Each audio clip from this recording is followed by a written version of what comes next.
Uşağın psixoloqu deyir ki, oğlunuzun ata diqqətinə ehtiyacı var. Oğlunla niyə maraqlamırsan? Get söhbət elə də uşaqla biraz. Valla sən niyə məktəbə gedimsən? Nə məktəb? Mən 5 ildir məktəbi qurtarmışam. Uşağı harasa apar, bir yerdə nəsə eləyin. Gəməklə futbol oynayaq. Xoşum gəlmir futboldan. Gedək kebab yeyək. Mən vegetarianam. Kinoya baxaq. İş görürəm, vaxtım yoxdur. Maraqlan gör uşaq neçə gündür niyə ağlayır? Bravo, sən neçə gündür niyə ağlayırsan? Nə dərdin var sən? Yox, niyə ağlayım ki? Prosta kompüterə baxanda gözlərim yaşarırdı. Uşaq bilməlidir ki, atası var. Valla nə dərdin olur olsun, bil ki atan ölməyib. Yo, ölüb.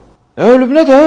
İndi 2 dəqiqə vaxt ayırmamışıq, indi sən də belə hörmətsiz olar. Atanı saymamaq olmaz ya, ata evin dirəyidir. Ay dayı, mənim atam doğrudan rəhmətə gedib. Mən bura Wi-Fi düzəltməyə gəlmişəm. Sizin oğlunuz odur.